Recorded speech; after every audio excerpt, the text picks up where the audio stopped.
On place l'humain chacun au centre de nos décisions et surtout, on s'assure que ça répond toujours. Et quand on parle d'entreprise privée, on veut que ce soit lucratif, qu'il y ait des bénéfices financiers au bout du compte. La notion, en fait, d'économie sociale, qu'est-ce qu'on mesure?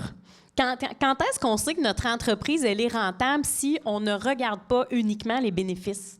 Qu'est-ce qui fait qu'on sait que notre projet fonctionne? Je vois Valérie.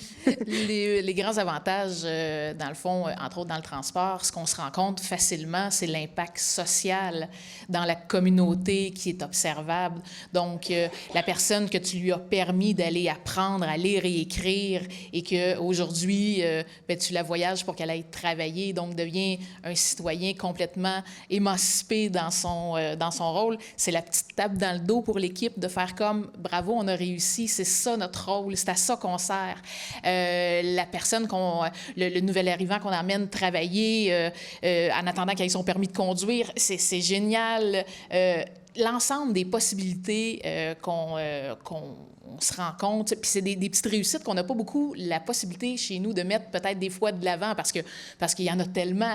Mais au final, c'est du bonbon de voir que, c'est le fun de voir que cette personne-là, elle est demeurée dans notre milieu. On a vitalisé notre municipalité qui était peut-être un petit peu plus éloignée en se permettant de garder nos aînés et nos jeunes localement, de continuer à voir est-ce que les jeunes vont travailler dans un commerce.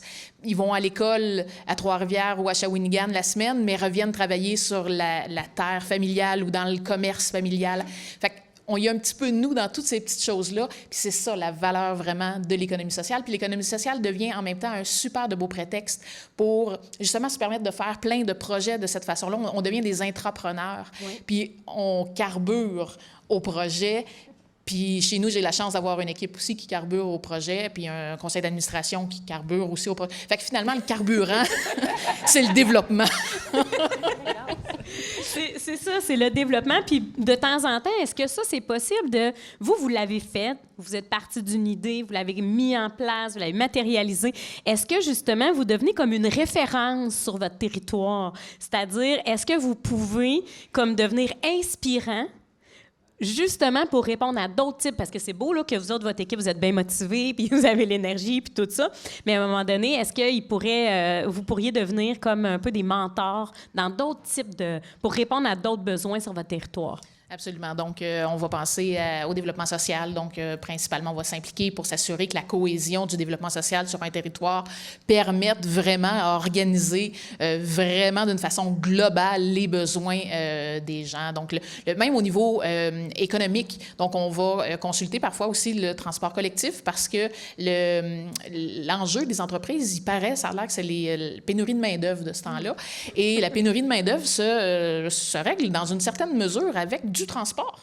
Donc, on est appelé à faire beaucoup de représentations et on est aussi reconnu dans notre façon de faire autrement dans d'autres territoires au Québec et jusqu'au Nouveau-Brunswick.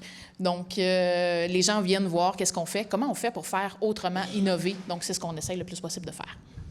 Génial.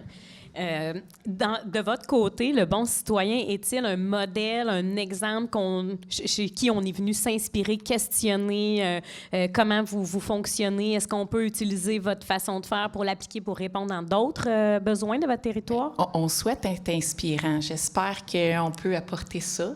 De plus, oui. Au niveau de la distribution alimentaire, on s'était impliqué. Il y a des organismes qui étaient venus nous voir avec le projet Aliments déshydratés. Il y a des gens qui sont venus aussi nous poser beaucoup de questions là-dessus. Donc, oui, j'espère que ça peut susciter là, quelque chose de positif pour les autres là, aussi, là, puis aider à poser des actions aussi qui vont être concrètes pour les gens. Absolument. Dans l'entreprise privée, souvent, on va parler de concurrence, hein? Puis on va essayer de s'ajuster, de s'adapter, pas trop, des fois même se méfier. Joanie, le concept de concurrence en entreprise d'économie sociale, comment on peut voir ça? Hey, tu m'en poses une bonne, mais écoute, je pense, il y a de la concurrence dans tout. Si on veut voir de la concurrence, il y en a. Mais en même temps, comme le modèle est centré sur l'humain, comme il est centré sur des valeurs qui sont collectives, moi, j'ai l'impression qu'on le voit beaucoup moins parce que les gens veulent s'entraider. des entreprises qui peuvent avoir même des fois des missions semblables ou similaires vont s'entendre entre elles, vont collaborer, vont développer des nouvelles offres, des nouveaux services. Donc, j'ai l'impression qu'on parle moins de concurrence, mais vraiment de collectivité, puis de collectivité ici en Mauricie. Mais nous, c'est pas rare. Il y a 22 pôles au Québec.